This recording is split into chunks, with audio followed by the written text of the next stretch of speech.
He was charming. He was intelligent. He was the kind of guy you'd have a conversation with and never suspect a thing. But behind that towering frame and polite demeanor, he was a man who committed some of the most gruesome murders imaginable. He killed, not out of rage, but out of curiosity, because he wanted to know what it felt like. And when he finally turned himself in, the police didn't believe him. Tonight, we're diving into the twisted mind of the co-ed killer, Ed Kemper. Buckle up, because this one is as disturbing as it gets. Some crimes are senseless, some are calculated, and some are so twisted they defy explanation. Welcome to Spouse-icidal Tendencies, where we unravel the darkest minds, the most chilling cases, and the crimes that haunt us long after the headlines fade. Listen close, because the truth is always more disturbing than fiction.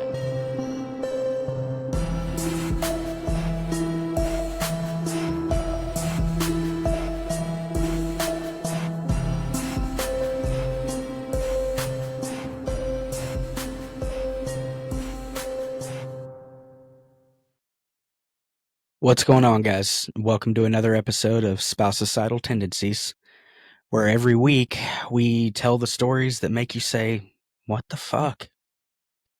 We're your hosts. I'm Daryl, and this is my wife, Valerie. Hi. So, what are we talking about today? We are going to talk about Edmund Kemper, the co-ed killer. This fucking weirdo. Yes. So, I have heard some stories on this guy. Mm-hmm. I've definitely seen some documentaries, so I'm not completely in the dark here. And yeah, this guy was a fucking nutcase. And kind of terrifying. Kind of terrifying. Huge and scary. That's what I think is the scariest part about him. Yeah, he was he like 7 foot tall? 6'9". Jesus. 300 pounds. Yeah, he's a big guy. Big old fucking psychopath. Yes. All right, so do you want to get into it? Let's go. All right, we'll just see how it goes with you knowing stuff. We'll see. It'll be all right. I'm sure you got some stuff I don't know. All right, so this is Edmund Emil Kemper III, and he was born December 18th, 1948 in Burbank, California. He weighed 13 pounds at birth. Ooh. And by the time he was 4 years old, he was a head taller than all of his peers. His parents were Clarnell and Edmund Emil Kemper Jr. He was the middle child. He had an older sister and a younger sister. Got some middle child syndrome going on. Yes. And being the only boy, so... Yeah. Dad was a World War II vet who tested nuclear weapons, and then later on he became an electrician. Hey, I know an electrician. Yeah. So his parents had like a super strained relationship, and I think a lot of what that boils down to that mom was just a bitch.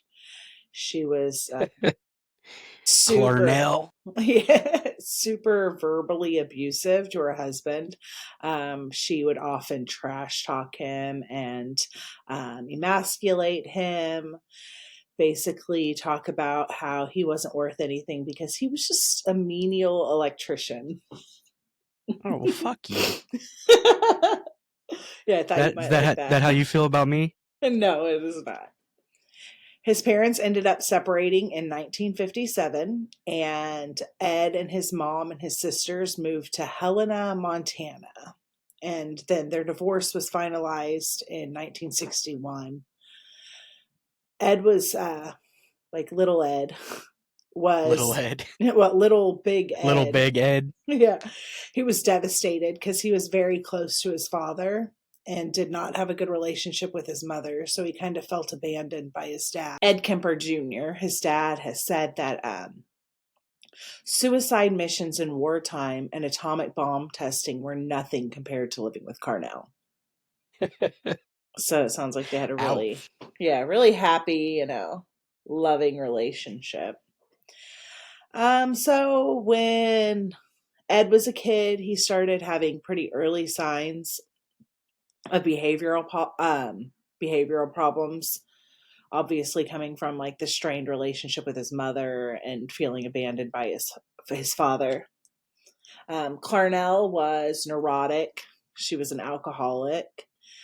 She would often belittle Ed and beat him with a belt. She was very overbearing and emotionally abusive. When he started kind of showing like the signs of like the violence, he was probably like around the age of 10 is whenever he started with the animals. So he buried his family cat alive in the backyard Oh shit. after he felt like the cat preferred his little sister over him. So it's like, Justified. okay, okay. So he buries the cat alive and then he digs it back up and chops his head off and he mounted it on a spike. What the fuck?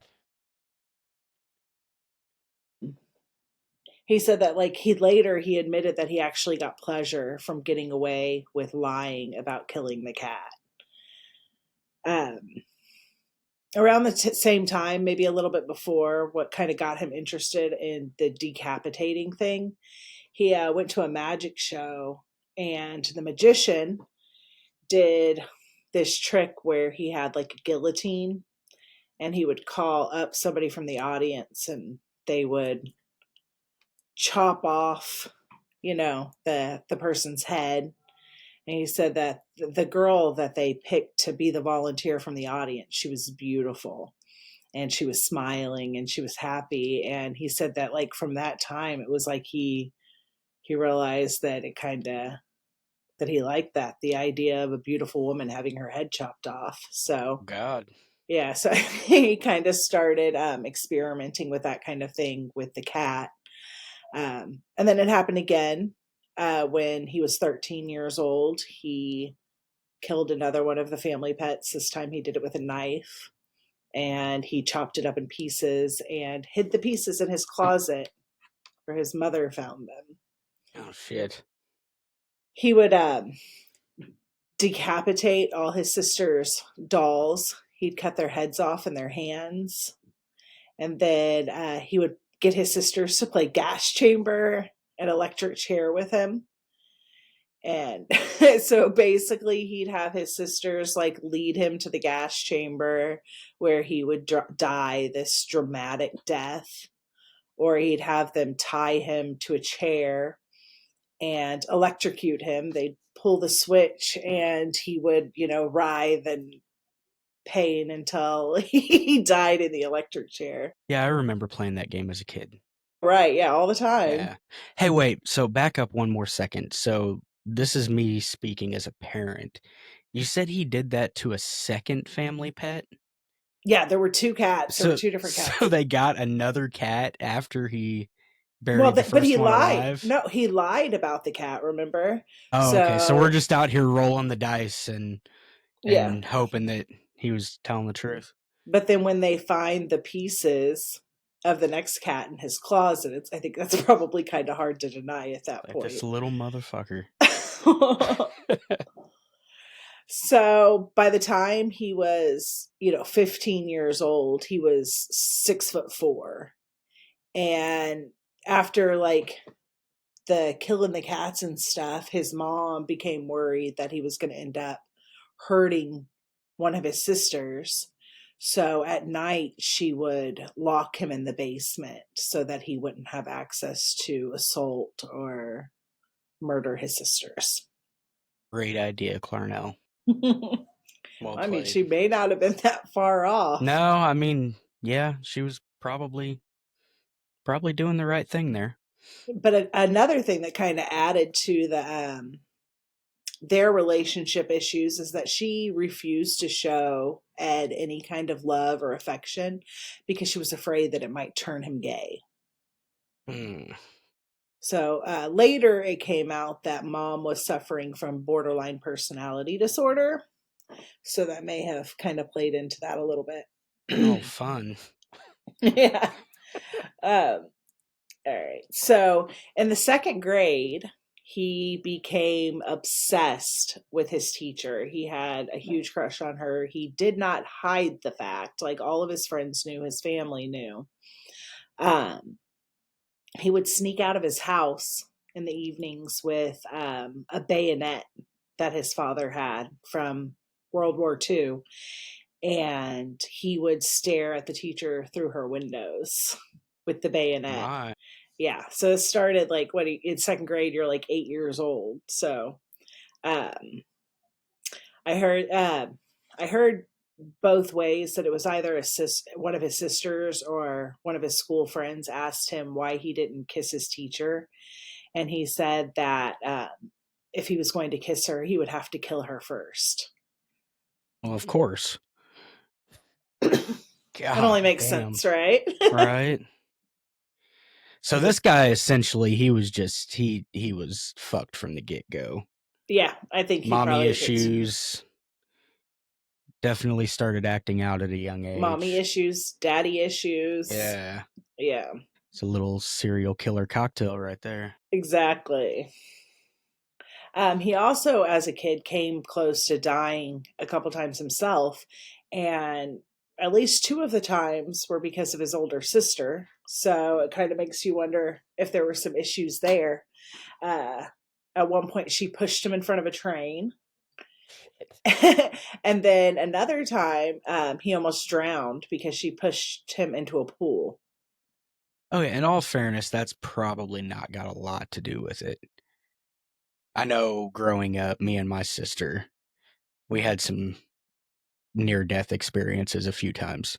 Yeah, but it I also kind of, vividly remember being chased around the house with a fucking butcher's knife by my yeah, little sisters. So yeah. My brother and I did the same. So, yeah, just normal sibling. just Yeah, we're just growing up yep, things. growing up. So when he was 14 years old, he decided he had had enough of his mom's bullshit, and he ran away to find his dad. He had moved to Van Nuys, California, and he had remarried and had a stepson. Um, I don't really know a whole lot about what was going on there, but I know that he did not do well. He did not get along with his stepmom and stepbrother, and the mom, the stepmom was so stressed from him being there that she began having some health issues, migraines and stuff. Um, so they sent him at that time to live with his paternal grandparents.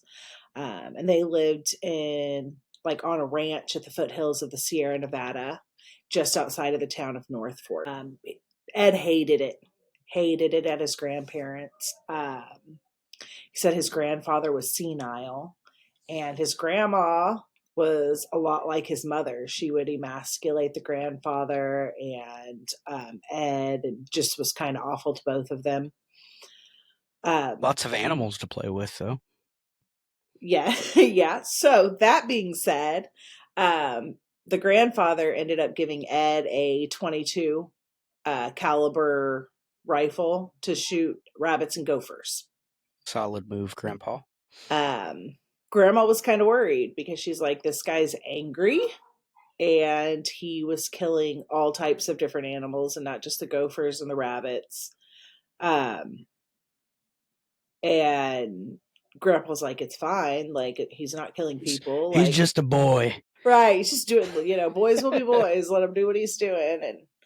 And so she ended up, they had a handgun, and she decided she was going to go ahead and hide that because she was afraid that he was going to end up killing them.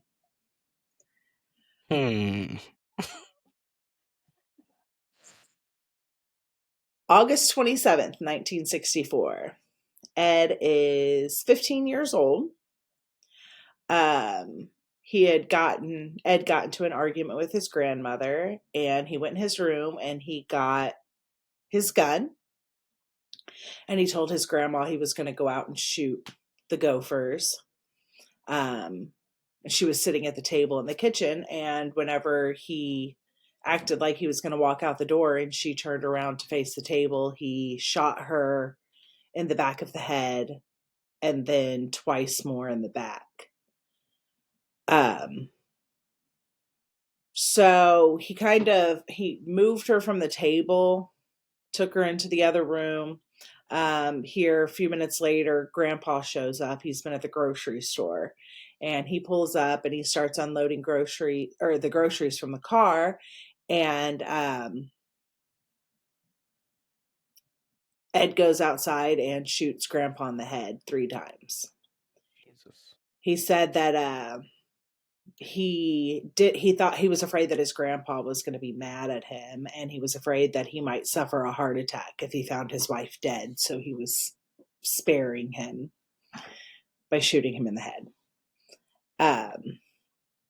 So now he's panicked. He doesn't know what to do, and he decides, I'm going to call my mom, see what she says. So old Clarnell, she says, okay, well, you need to turn yourself in. So either you call or I am. So he did. He called the police, and he sat on the porch and waited for them to show up. When the police asked him why he killed his grandma, he told them that he just wanted to know what it felt like to kill her. And then, of course, when they asked him why he killed his grandpa, it was because he didn't want him to find his grandmother's body. He was arrested, and a court-appointed psychiatrist diagnosed him as having paranoid schizophrenia and being psychotic. Well, So, yeah. So he was sent to the Atascadero State Hospital, a maximum security facility in San Luis Obispo County that housed mentally ill convicts. And this was when he was how old? 15? He was 15 years old. Okay, so this was 1964 when he went into this facility. And while he was in there, he saw different psychiatrists other than the ones that he had seen before, with the California Youth Authority. They disagreed with what the court-appointed psychologist had said. They stated that he showed no flight of ideas, no interference with thought, no expression of delusion or hallucinations, and no evidence of bizarre thinking. They saw him as being very intelligent and introspective. They gave him his first IQ test. He scored 136, which is not quite a genius, but it's a very superior intelligence on the scale. So at that time, they re-diagnosed him with a personality trait disturbance, passive-aggressive type. Now, obviously, I'm not a psychiatrist, but that just doesn't that aggression does not seem very passive to me. No, it seems like he's very, very forward. Yeah, in his aggression. Okay, but and he definitely still, though, he seems like he's, obviously he's psychotic and he's got something wrong with him, but he definitely still has hints of compassion. Saying that, he didn't want his grandpa. Yeah, he killed his grandpa so that he, didn't have to see his wife like that. Didn't have a heart attack walking in the house seeing her. I mean, yeah, granted, it's a fucked up compassion, but it's kind of there. Right. Yeah. So. I mean, and he's even said, that he loved his mother, even as terrible as she was to him. So, yeah. I don't know. As we get more into this, you just see the actual real understanding he has of himself and why he did the things he did. And it's all very kind of, I don't know, it's kind of eerie. But while he was still living there, he ended up taking another IQ test. And on that one, he scored 145, which is genius level. So while he was there, he was considered a model prisoner. Would help administer tests to other inmates. He joined the JCs, so that's the United States Junior Chamber. So I just like kind of cut and paste right here from the definition of what this is, because I had heard of it but had no idea what it was. But it's a leadership training service organization and civic organization for people between the ages of 18 and 40. It's a branch of the Junior Chamber International. Area emphasis are business development, management skills, individual training, community service, and international connections. So, he says that like while he was working with, and like he would help to give these tests to the inmates and stuff to kind of help figure out diagnoses and stuff. He helped develop new scales and tests while he was working with them. Wow. But he has since said that like his being involved in all this was just only helping him to be able to manipulate the psychiatrists to make them think that he was rehabilitated. Yeah. And it also, like, listening to all these sex offenders tell their stories just made him want to do the things that they had done. Jesus. Okay, so Kemper was released from the psychiatric facility December 18th, 1969, which was his 21st birthday. The one like real recommendation of his doctors there was that he do not live with his mother because she was his biggest trigger. But he didn't have any other options, so he moved back with his mom in Aptos, California. Of course he did. Yeah, so this kind of fuels all that resentment and anger.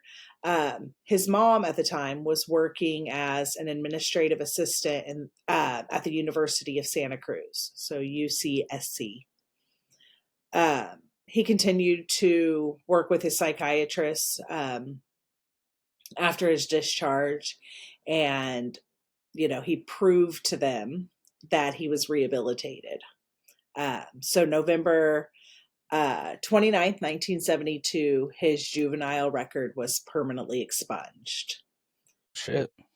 The last report from his probation psychiatrist read, "If I were to see this patient without having any history available or getting any history from him, I would think that we were dealing with a very well-adjusted young man who had initiative, intelligence, and who was free of any psychiatric illnesses. It is my opinion that he has made a very excellent response to the years of treatment and rehabilitation, and I would see no psychiatric reason to consider him to be of any danger to himself or any member of society. And since it may allow him more freedom as an adult to develop his potential, I would consider it reasonable to have a permanent expunction of his juvenile records." Damn. Yeah. So he attended a community college because that was part of his parole requirements. His one big dream was that he wanted to be a police officer. Oh no.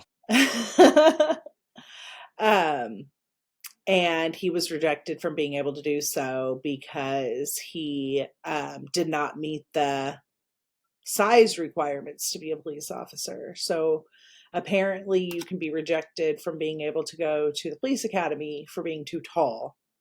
And so he was 6'9" and 300 pounds. So that's a big old boy. It is a big old boy. So even though he didn't get to go to be a police officer himself, he did become friends with a lot of the police officers in the area.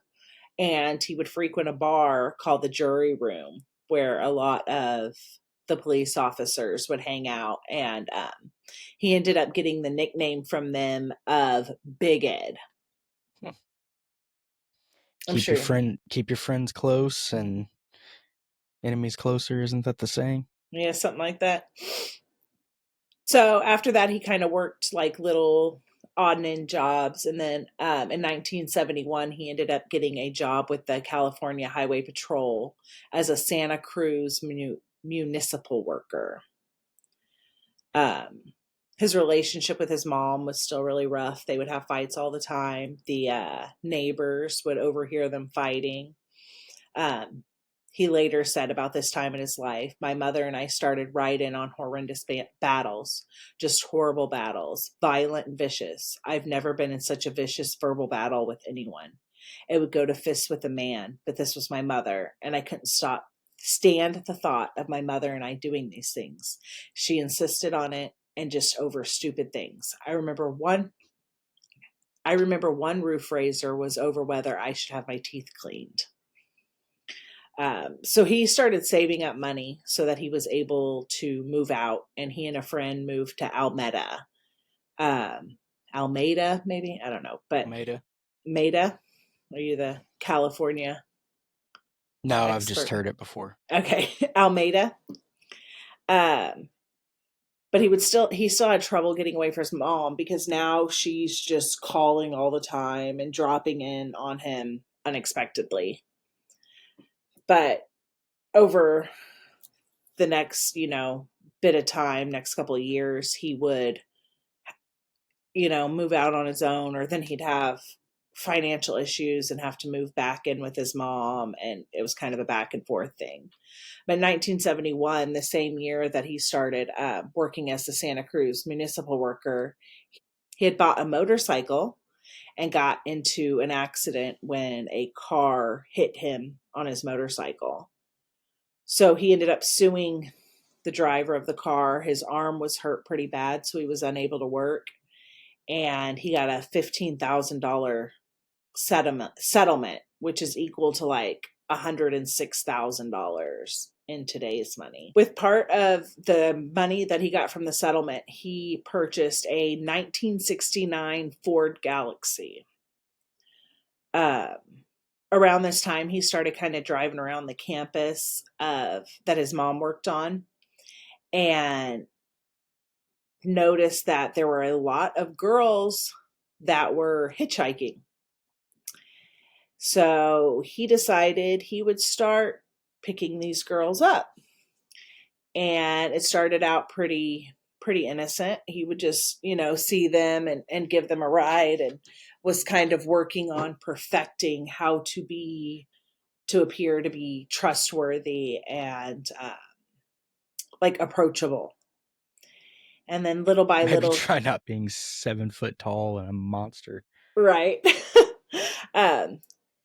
He then began to keep things like plastic bags or knives, blankets, handcuffs, a gun. Killing supplies. Yes, in his car.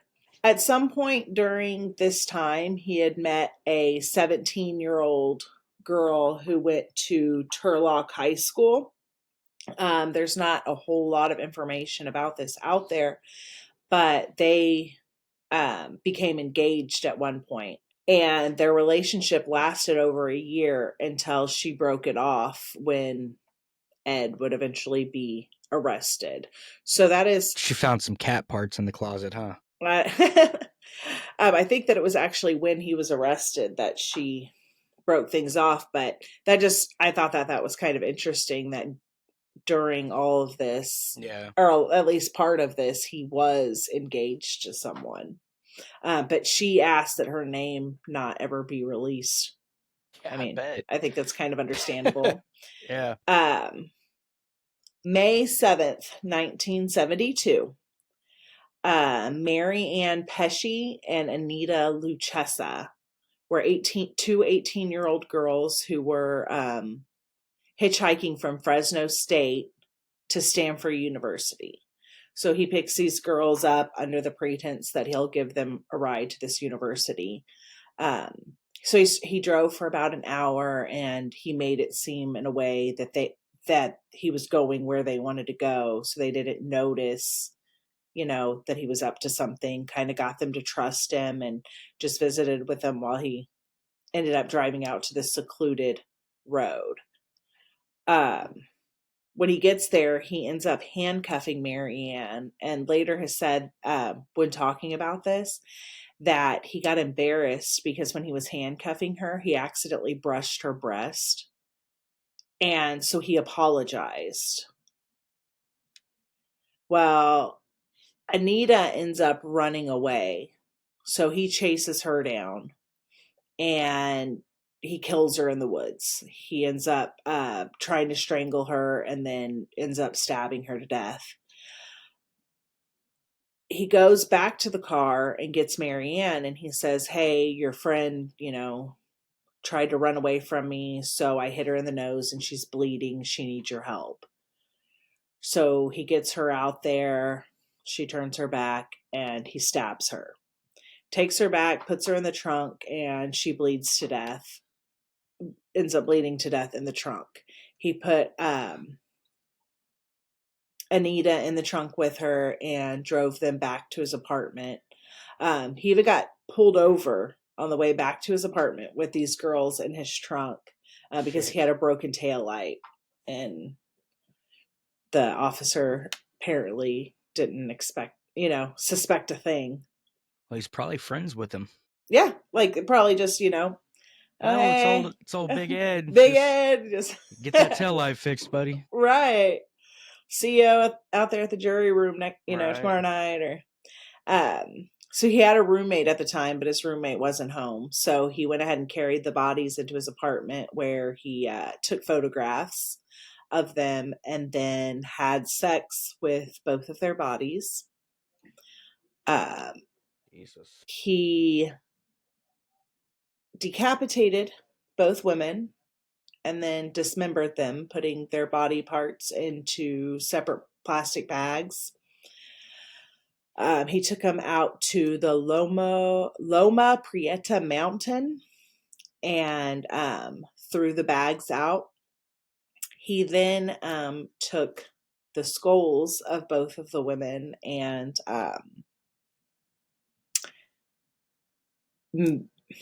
how do you say this? I don't know if I want to know. Right. So he had made the skulls perform oral sex on him. Jesus Christ. Before throwing them into a ravine. Marianne's skull ended up being found 3 months later, but none of Anita's remains were ever found.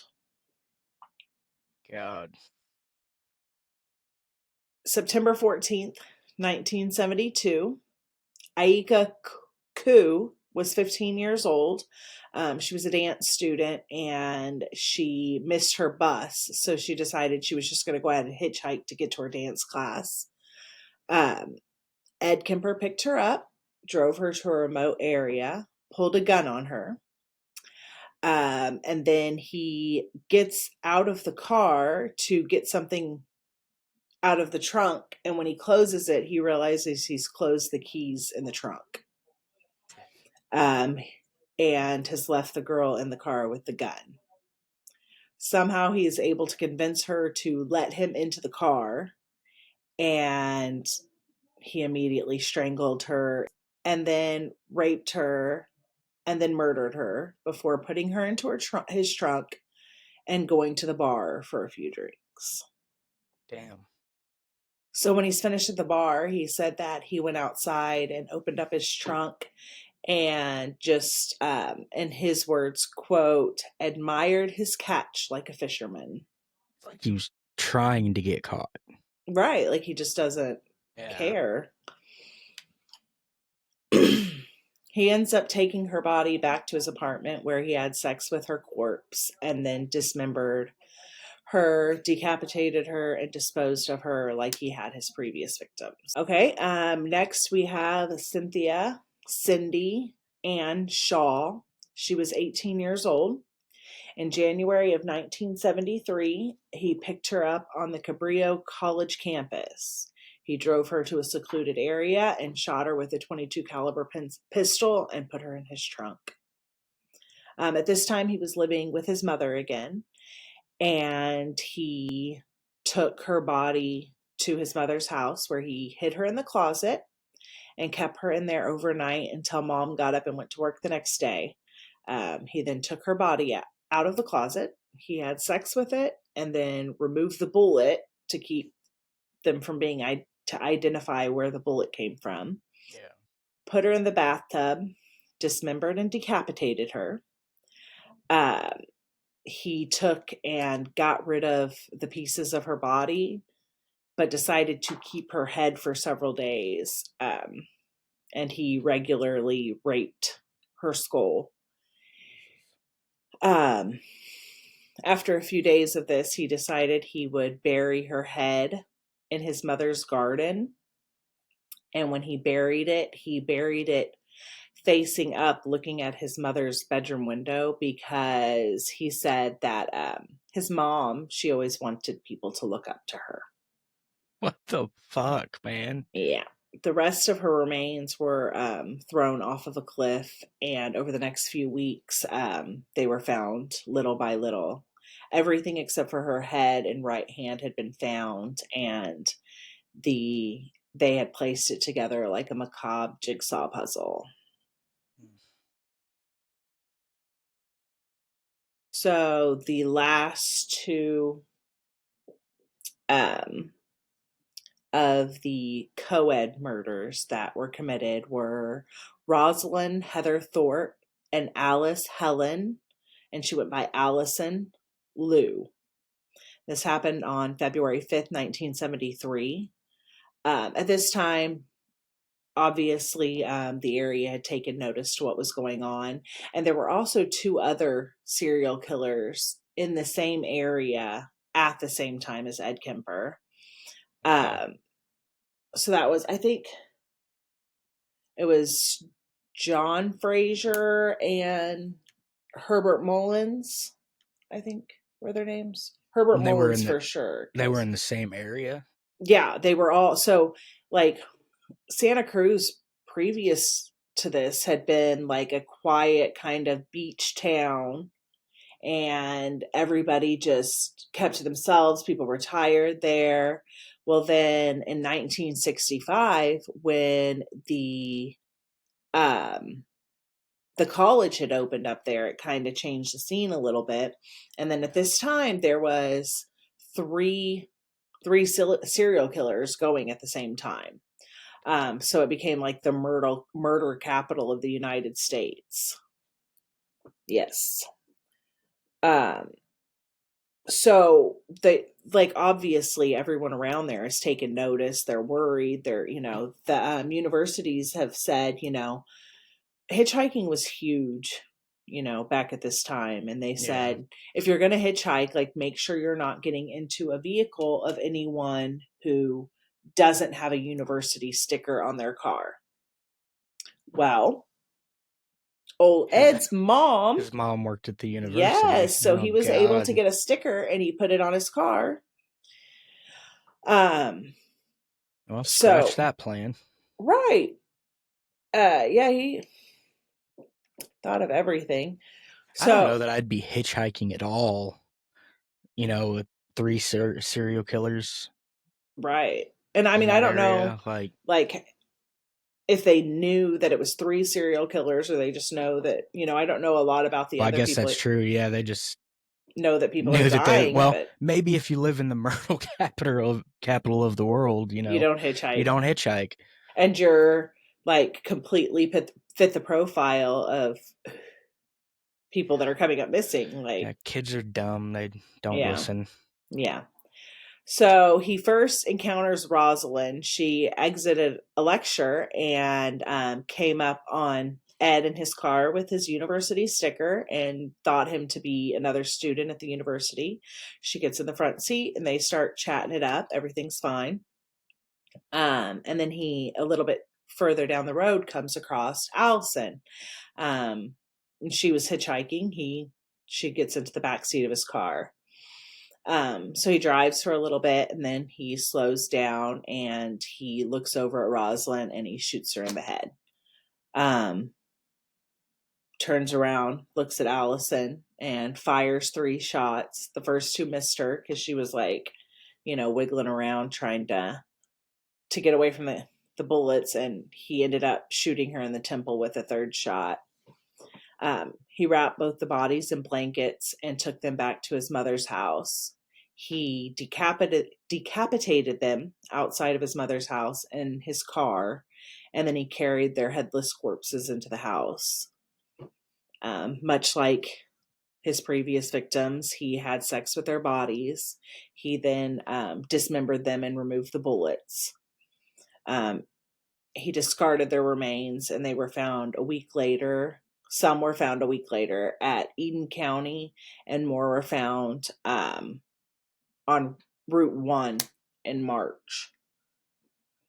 So he has said that the girls that he targeted were girls that he felt like were mocking him or that would reject him.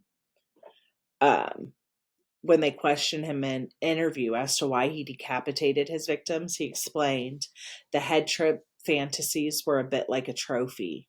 You know, the head is where everything's at. The brain, eyes, mouth. That's the person. I remember being told as a kid, you cut the head off and the body dies. The body is nothing after the head is cut off. Well, that's not quite true. There's a lot left in the girl's body without the head. Jesus. So most of these murders took place right after he would get in a fight with his mother. And he would be frustrated with her because she worked on this campus and he wanted to meet these pretty girls and she wouldn't introduce him. She would tell him, you're just like your father and you don't deserve to know them. This is your fault, Clarnell. Okay. April 20th, 1973. Clarnell comes home from a party and is really drunk. She laid down in bed to read a book, and when she came in, all the noise she made, she ended up waking Ed up. So he goes into her room and she looks at him and she says, I suppose you're going to want to stay up all night and talk now. And he just said, nope, good night. And he went into her room, or he went back to his room and waited for his mom to fall asleep. And then once she did, he went in her room and he beat her with a claw hammer. And then he slit her throat with a penknife. He then decapitated her, and in his own words, he humiliated her corpse. And with the way that he treated these other corpses, I think that could probably give you maybe an idea of what that looked like. He took her head and put it on a shelf, and then spent the next few hours screaming at his mother's head and throwing darts at it. Man. Yeah. When he decided he had had enough of that, he smashed her face in and then cut out her tongue and her larynx, which is her voice box. He put them in the garbage disposal and turned it on. But the tough tissues in her vocal box, her voice box, would not break down in the garbage disposal, and it kept kicking it back out. So when he talked about this later, he said that it seemed appropriate as much as she had bitched and screamed at him over the years. Fuck. So after Look that, what you did, Clarnell. After that, he puts her body into a closet and went to have drinks at a nearby bar. After a few drinks, he calls his mom. He calls his mom's best friend, 59-year-old Sarah Taylor, or Sally Hallett, over for dinner and a movie. As soon as she shows up, he strangles her, and he put her body in the closet with a note that said, approximately 5:15 a.m. Saturday. No need for her to suffer anymore at the hands of this horrible, murderous butcher.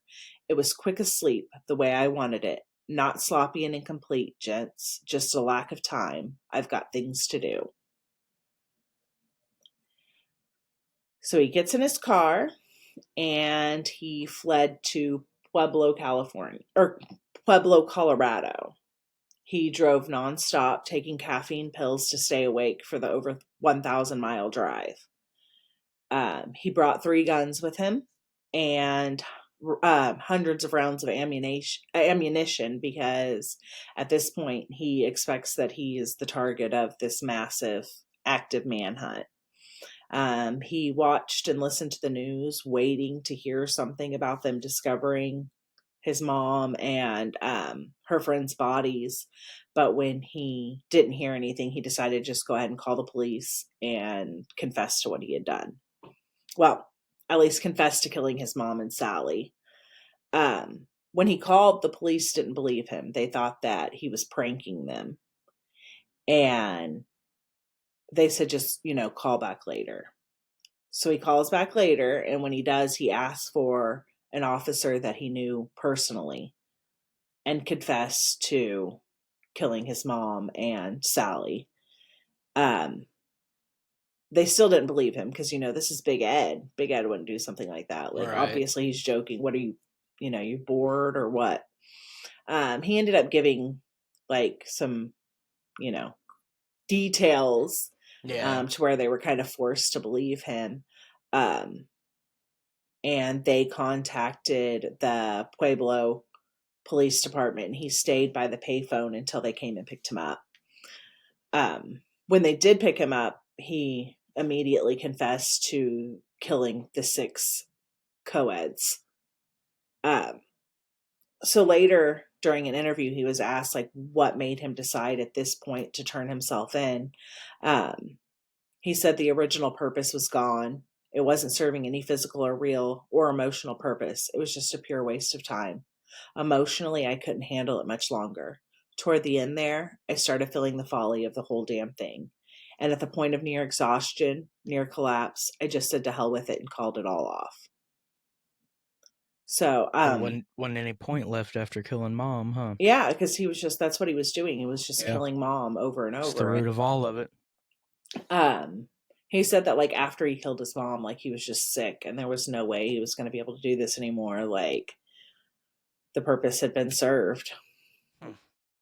So May 7th, 1973, he was indicted on 8 counts of first-degree murder. His attorney was the chief public defender of Santa Cruz County, Jim Jackson.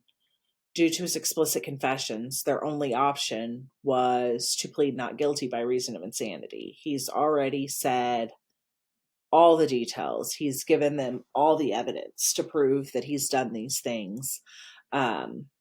There's what else can they do except for say that he didn't know what he was doing. Right. He ended up attempting suicide twice while he was in custody. The trial began October 23rd, 1973. He was interviewed by 3 different court-appointed psychiatrists, and they all found him to be clinically sane. During interviews under truth serum, he had said that he had cut off pieces of some of his victims' legs and baked them into casseroles and ate them. Oh, Jesus. Later, he did like recant any confessions of cannibalism, but it was said under truth serum, so take that, Wow. as you will. The psychiatrist determined that he was fully cognizant during all of his crimes and that he actually enjoyed the prospect of the infamy that came with being labeled a murderer. He knew that what he was doing was wrong, and they said that he showed signs of malice aforethought or premeditation. But he tried to convince the jury that he was insane because obviously no sane person would have been able to do the things that he had done. I mean, my definition and the law's definition of insanity are not necessarily the same, but he told them that his body had been inhabited by 2 beings. And when the killer personality took over, it was kind of like he was blacking out. The jury consisted of 6 men and 6 women, and on November 8th, 1973, after deliberating for 5 hours, they found him guilty on all counts. Ed asked the judge to sentence him to death and that he wanted it to be done Death by torture is what he had specifically asked for. But in 1972, the death penalty in California had been found to be unconstitutional and it had been overturned. So that wasn't an option. He ended up receiving 7 years to life for each count, and that was to be served concurrently in the California Medical Facility in Vacaville. Vacaville? I bet it's Vacaville. Yeah. So his life after conviction, shortly after arriving into the prison, he was reevaluated by psychiatrists, and they diagnosed him as having antisocial, narcissistic, and schizotypal personality disorders. But he's now claims to be a Christian and says that he's learned to live with himself and with God. Where he was imprisoned, he was actually with Charles Manson and Herbert Mullins, which was one of the other serial killers that was killing in Santa Cruz at the time. So this Herbert Mullins, he really just did not like him. He said that he felt like Mullins was just a cold-blooded killer, and he killed everybody he saw for no good reason. So like that, apparently he's a worse person because he didn't have a reason for who he was killing. Because he didn't have mommy issues, so that makes him a bad person. But Mullins was like 5'9", so Ed stood a full foot taller than him, and he would use that to his advantage and kind of intimidate him and manipulate him. And he had said that Mullins was like really annoying, I guess. Whenever somebody would be trying to watch, one of the inmates would be trying to watch TV in the TV room, he would just like start loudly singing and annoy the people. So he started to Ed would throw water on Herbie, as he called him. Whenever he would start acting like this, he would throw water on him and it would shut him up. And then he said when he was a good boy, he would give him peanuts because Herbie liked peanuts. And then he said that this was behavior modification. He's the expert because he worked with all these psychiatrists, right? Right. So this behavior modification was effective because eventually he started asking permission before he'd start singing. Jesus. So this time, he remains in the general population in his prison and is still considered to be a model prisoner. He schedules the other inmates' appointments with a psychiatrist. He has made ceramic cups. This one's kind of a fun little interesting fact for you. He's spent over 5,000 hours recording several hundred audiobooks for the visually impaired. So you could find audiobooks read by the Ed Kemper. No, I don't want to do that. You're not even like a little bit curious? Okay, I would totally do that. I'm a fucking weirdo. So. Since being incarcerated, he's done a lot of different interviews with the FBI and psychiatrists. And he's really helped like the FBI profilers and stuff learn how to profile serial killers. He's been very open, kind of just lets them into their minds. Some of these FBI people that he's worked with have described him as being smart, friendly, open, and sensitive, and also very funny. But he also has made them change their way of doing their interviews with serial killers, the FBI, because at one point he had been left alone with an agent that was interviewing him, and the guard had left, and Ed said that he's like, that guard left and he's doing shift change, so he won't be back for about 30 minutes. And in that time, I could snap your head off and leave it on the table. Shit. So he told them, that he was kidding. But either way, the FBI decided that they would not allow just one person to be in there interviewing a serial killer at any time. Right. They had to have like a buddy system. And maybe don't do it during shift change. Right. Yeah, like that doesn't even make sense to me why they wouldn't keep a guard in there at all Right. times. Um, so he's said that the reason that he participates in all these interviews and is helping is because he wants to help maybe somebody else like him before they actually kill somebody. He wants people to know that it's not a crime to think these thoughts, and that you should be able to get help to keep you from getting to that point. Um, because actually killing someone is a horrible crime. So he was up for parole the first time in 1979. He was denied parole in 1979, 1980, 1981, and 1982. He waived his right to his parole hearing in 1985. In 1988, he was denied again.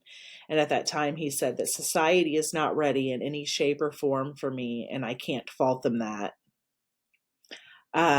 91 and 94, he was denied again. In 1997 and 2002, he waived his hearings. In 2007, he was denied parole, and the prosecutor at that time said, "We don't care how much of a model prisoner he is because of the enormity of his crimes." In 2012, he waived his hearing. In 2017, he was denied parole. In 2024, he didn't show up to his parole hearing. And at that time, it was reported that he is wheelchair bound and suffers from diabetes and coronary heart disease. But he was also evaluated last year in April by a psychiatrist who classified him as being a high risk to reoffend. Yeah. So that's where that sits about now. So how old is he now? Well, okay, so he was born in 1948. It's 20, well, the end of 1948. So what is he, like 80, or let's just use the calculator. 2025 minus 1948, he's 77. Okay. So how was he? You said that he was convicted of, what was it, 8 counts. First degree murder. So how was he even up for parole? Like Do that they have? fast. Yeah. Because he was convicted in 1973, and 6 years later he was already up Yeah. for parole. That's crazy. I mean, I don't think he's ever going to get out of there, but No. it's, I don't know. And I mean, if he did, is he safe? Because he said that once his mom was dead, like that the purpose had been served. But the psychiatrist thinks that he's high risk to reoffend. So Hmm. I don't know. But like watching, there's so many of these interviews out there that you can watch, Yeah. of him talking, and it's wild because he really does have such a deep understanding of why he did the things he did and the psychology behind it and stuff. And it's like hearing a psychiatrist or a psychologist describe a murder and why they did the things they did. And it's, I don't know, it's all very, I mean, it's fascinating, if nothing else. It's terrifying, but it's fascinating. I mean, that's it. That's, up to, last year anyway. I guess he's up for parole again, I think in like 2031, but I don't know Might not make if he it that makes long. it. Yeah. Yeah. Still 6 years away. Yeah. All right. All right, guys, that's all we've got for this week. Thanks for hanging out with us, and hopefully we'll see you again next week. Check us out, our socials. We're on Facebook, TikTok, YouTube. We have a Patreon that we haven't done much with yet, but we plan on it. All right. We'll see you guys next week. Bye. Bye.